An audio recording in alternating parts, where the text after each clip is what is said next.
विश्वानि देव सवितर्दुरितो निपरौ सुवौ यद्भद्रं तन्नासुवौ। मित्रों, स्नातक द्वितीय वर्ष की कक्षा में आपका स्वागत है।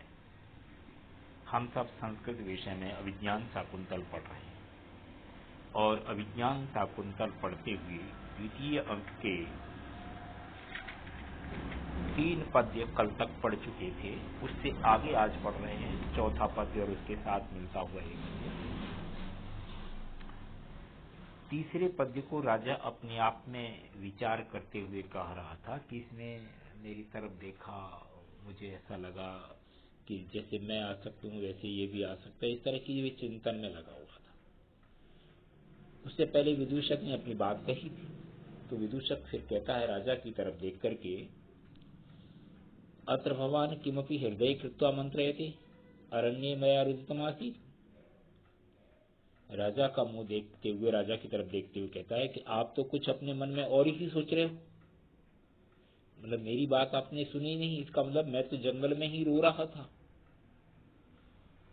इस बात को कल तक अपन पढ़ चुके थे, इसे आगे आगे पढ़ रहे हैं। राजा कहता है सस्मितम, थोड़ा सा मुस्कुरा करके, किमन्यत् अनतिक्रमणीयम में सुहृद वाक्यमिति स्थितोस्मि। विदूषक चिरंजीव इति गंतुमिच्छति। राजा मुस्कुरा करके कहता है कि मन्यत, तो और क्या, मतलब आपने ये कहा कि मेरी बात को सुनाई नहीं, मैं जंगल में रो रहा था, तो क्या सच है? जंगल में रो रहे थे। ये मजाक में उसने कहा है। अनतिक्रमणीय में सुहृद वाक्यमिति स्थितोस्मि। मित्र का वाक्य मुझे कभी भी उल्लंघन नहीं करना चाहिए, इसलिए मैं चुपचाप खड़ा था। अर्थात आपकी बात को मैं बहुत सावधानी से सुनता हूँ, आप मेरे मित्र हैं, इसलिए चुपचाप खड़ा हूँ। बात राजा ने मजाक में ये भी कह दिया कि और क्या नहीं, इस जंगल में रोते रहते हो, और फिर ये बात भी कही है, तो विदूषक भी समझ गया। और विदूषक जब समझ गया कि ये अभी भी उसी तरह की बात कर रहा है, तो विदूषक कहता है चिरंजीव इति गंतुमिच्छति। ठीक है, आप लंबी आयु वाले बनो। ऐसा कहकर के वो जाने के लिए तैयार हो जाता है कि जब आप मेरी बात सुन ही नहीं रहे हो तो फिर मैं यहाँ रह रुक क्या करूंगा, इसलिए वो चलने के लिए तैयार होता है। राजा वयस्य तिष्ठ सावशेषम में वचः। राजा कहता है मित्र रुको, सावशेषम में वचः, मेरा वचन अभी पूरा नहीं हुआ है, कुछ बाकी है। मतलब मैं जो कहना चाह रहा था वो अभी पूरा नहीं हुआ, बाकी है कुछ। विदूषक आज्ञापयतु कुमार। विदूषक कहता है तो ठीक है, आप आज्ञा दीजिए। मैंने आपका क्या वचन है जिसको आप कहना चाहते हो, अधूरा रह गया है, आप बताइए, आज्ञा दीजिए, मैं तैयार हूं। राजा विश्रांतेन भवतामाप्येकस्मिन् अनायासे कर्मणि सहाय्येन भवितव्यम्। विदूषक ने राजा से प्रारंभ में कहा था कि मेरे हाथ पैर नहीं चल रहे हैं, इसलिए मैं आपसे प्रार्थना कर रहा हूं कि आप मुझे एक दिन का अवकाश दे दो।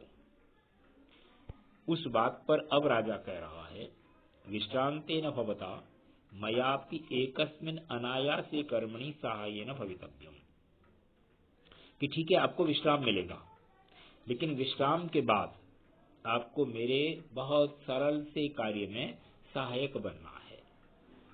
सरल कार्य सामान्य तौर पर क्या होता है भाई, हर व्यक्ति को लगता है मिठाई खाना बहुत सरल कार्य है। तो जैसे ही राजा ने ये कहा कि ठीक है आपने विश्राम की बात कही है, आपको विश्राम मिल जाएगा, लेकिन विश्राम के बाद आपको मेरे बहुत सरल से कार्य में सहायक बनना है। विदूषक तुरंत उत्तर देता है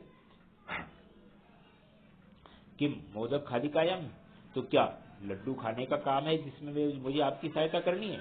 तेन सुगृहीत क्षमा, तो ये बहुत अच्छा अवसर है, अर्थात मैं इस काम के लिए तैयार हूँ, आपकी सहायता करूंगा। बहुत बढ़िया अवसर आपने दिया है, चलो अच्छी बात है, मैं आपकी सहायता करूंगा। राजा यत्र वक्ष्यामि, राजा कहता है कि जहां मैं कहूंगा उस कार्य में सहायता करनी है। लड्डू खाना है या नहीं खाना है पता नहीं है, लेकिन जिस बात के लिए मैं कहूंगा, और ऐसा कहकर के वो अपनी बात कहना चाहता है। देखता है इधर, तभी जो है पूछता है राजा कह कोत्र हो, अरे भाई यहाँ कौन है? इतनी देर में, जैसे अभी ऑफिस में कोई जो है ना प्रिंसिपल अपने कार्यालय में चैम्बर में बैठा हो तो जो है ना सोचता है किसी को बुलाना है तो घंटी बजाता है, तो कहा कोत्र वो यहाँ कौन है, ऐसे करके उसने सेवक की तरफ इशारा किया है और सेवक आता है। प्रवेश करके दौवारी का प्रणम्य आज्ञापित करता, प्रणाम करके कहता है महाराज आदेश दीजिए, आज्ञा दीजिए, मैं उपस्थित हूँ। राजा रैवतक सेनापति तावत आहुवेदा, राजा कहता है रैवतक सेनापति को सबसे पहले बुला करके लाओ। अब यहाँ विदूषक ने कहा था कि मैं आपके कार्य के लिए तैयार हूँ। राजा कहता है कि आप, मैं जिस काम को कहूंगा उस कार्य में सहायता करोगे। इस बीच के प्रसंग में सेनापति को बुलाया जा रहा है, ये कुछ असमंजस लग रहा है कि बात इन दोनों की चल रही थी, बीच में सेनापति कहां से आ गया। तो सेनापति बुलाने को कारण यह है कि राजा पहले ही सोच रहा था, जब इसने विदूषक ने कहा था कि आप मुझे छुट्टी दे दो, तो वो सोच रहा था कि मेरे भी मन में शिकार पर जाने की नहीं, नगर में जाने की नहीं है, क्योंकि मैं शकुंतला के प्रति आसक्त हूँ। तो चलो इसने अवकाश मान लिया तो अपन आज शिकार खेलने नहीं जाएंगे तो शकुंतला से मिलने का अवसर मिलेगा। तो सेनापति को बुलाने का अर्थ ये है कि भाई सेनापति को कह देते हैं आज विश्राम करो, शिकार पर नहीं जाएंगे, और जो भी पूछेगा कारण बता देंगे कि भाई यह आश्रम है, आश्रम के पास इस तरह का ठीक नहीं है, और अपने लोगों को ये सारी बातों को, इसलिए वो सेनापति को बुलाता है। तो राजा ने जैसे ही कहा रैवतक सेनापति तावद आहुताम, रैवतक सेनापति को सबसे पहले बुलाओ, बहुवारी कहो, द्वारपाल जो है वो सेवक तथा ऐसा कहकर के निष्क्रम्य सेनापति नाथ पुनः प्रवेश निकलता है और सेनापति के साथ वापस रंगमंच पर प्रवेश करता है। एस आज्ञावचनोत्कंठो भरता इत दत्त दृष्टि रेव तिष्ठति, ये महाराज आज्ञा देने के लिए तैयार है और इधर ही नजर गड़ाए हुए हैं कि कब कौन आ रहा है, इसलिए उपसर्पतु आर्य, आप उनके समीप में जाए पहुंचे।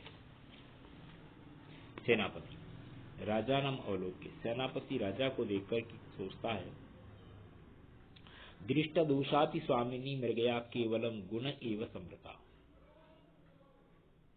दृष्ट दोषापि मृगया, शिकार करना दोष है और दृष्ट दोष है, मतलब सब जानते हैं कि दोष है, लेकिन स्वामिनी राजा के प्रति अथवा राजा के विषय में केवलम गुण एव समृता, केवल गुण बन करके रह गई। मैंने राजा को लगता है कि राजा इतना गुणी और इतना सब कुछ है, ये शिकार के कारण से हुआ है।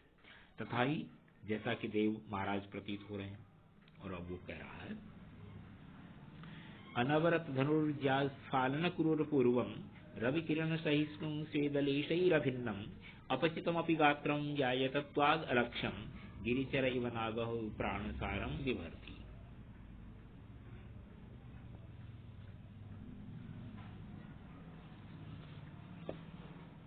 अनवरत धनुर्जास्फालन क्रूर पूर्वम, निरंतर, अनवरत निरंतर, धनुष निरंतर धनुष को हाथ में लेने के कारण से, प्रत्यंचा को खींचने के कारण से, स्फलन क्रूर पूर्वम, पूर्व भाग जिसका स्फलन थोड़ा कठोर और क्रूर हो गया है, इस प्रकार का।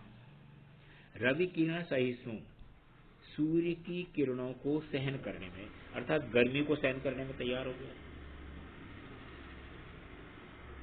स्वेदलेशैरभिन्नम,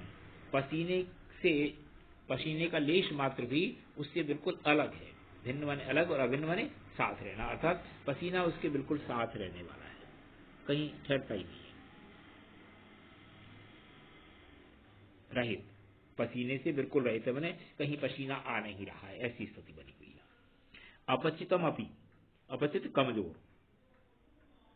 थोड़ा सा कमजोर हुआ है, कृश हुआ है, होने के बाद भी गात्रम, शरीर को व्यायतत्वात्, परिपुष्ट होने के कारण से, मजबूत होने से, अलक्ष्यम न दिखाई देने वाला, गिरिचर इव नागः, जंगली हाथी की तरह, गिरिचर पहाड़ों में जंगलों में विचरण करने वाला, नागा हाथी की तरह, प्राण सारम विवर्ती, प्राण शक्ति को, शरीर को धारण करता है। मैंने ये कह रहा है कि राजा की जो स्थिति बनी है ना, वो इस तरह की कि राजा शिकार खेलने के कारण से इतना मजबूत बन गया है, निरंतर धनुष की प्रत्यंचा खींचने के कारण से अग्रभाग कठोर हो गया है, सूर्य की किरणों की गर्मी को सहन करने वाला बन गया है, परिश्रम करता है शिकार खेलने में, इसलिए कुछ कमजोर होता हुआ भी विशाल मोटा ताजा है, दृढ़ मजबूत है। ऐसा होने कमजोर लगने पर भी बलिष्ठ शरीर जैसा होता हो गया है, हुआ है। ये सब कुछ जो है ना राजा का शिकार खेलने के कारण हुआ है, इसलिए ये राजा के लिए गुणकारी बताई गई है, अच्छी बात है। यहाँ पर जो है ना ये सारे के सारे गुण राजा के प्रति दिखाई दे रहे हैं। और गिरिचर्य व जंगल में विचरण करने वाला हाथी जैसे कभी कमजोर जैसा लगता है, लेकिन मोटा ताजा होने से कमजोर दिखाई नहीं देता, वैसे राजा भी जो है बलिष्ठ प्राण शरीर को, शक्ति को धारण कर रहा है। तो गिरिचर इव नावह करके इसमें उपमालंकार है, और साभिप्राय माने विशेषण जो है ना बिल्कुल अभिप्राय से युक्त हैं, इसलिए परिकर अलंकार है। छंद मालिनी है, छंदों के लक्षण अपन पहले पढ़ ही चुके हैं। तो ये सारी चीजें हैं। एक बार अन्वय की दृष्टि से इस श्लोक को और अपन पढ़ते हैं। गिरिचर इव नागहो, जंगल में विचरण करने वाले हाथी की तरह देवः महाराज दुष्यंत अनवरत धनुर्ज्यास्फालन क्रूर पूर्वम, निरंतर धनुष की प्रत्यंचा को चढ़ाने के कारण से, खींचने के कारण से, जिनका पूर्व अग्रभाग कठोर हो गया है, वक्षस्थल और भुजाएं, ये सब चीजें रवि किरण सहिष्णु, सूर्य की किरणों को सहन करने योग्य हो गया है, बना है। स्वेदलेशई, पसीने के कणों से अभिन्नम रहित हो गया है। अपचितम अपी, कमजोर प्रतीत होने पर भी, व्यायतत्वात्, मोटा ताजा मजबूत होने से, अलक्ष्यम, न दिखाई देने वाले, प्राणसारम, प्राण शक्ति से युक्त, गात्रम, शरीर को विवर्ती धारण करता है। तो महाराज दुष्यंत के लिए ये सेनापति अपने आप में सोच रहा है कि वो आए, असल क्या है कि अभी पता नहीं कि राजा क्या कहेगा, राजा ने किस उद्देश्य से बुलाया है, ये भी नहीं चाहता कि शिकार खेलने जाए, पर अब चूंकि राजा ने कहा है और जाना ही है, तो वो शिकार को राजा के प्रति अच्छा बता रहा है। तो मित्रों, आज का पाठ अपन इस पद्य के साथ समाप्त कर रहे हैं। इससे आगे वाला कल पढ़ेंगे। मैं ये बात पहले कहता रहा हूं कि पुस्तक लेकर के पढ़ने पर बहुत सारी चीजें सरलता से समझ में आती हैं। तो धन्यवाद। अगला पाठ कल पढ़ेंगे।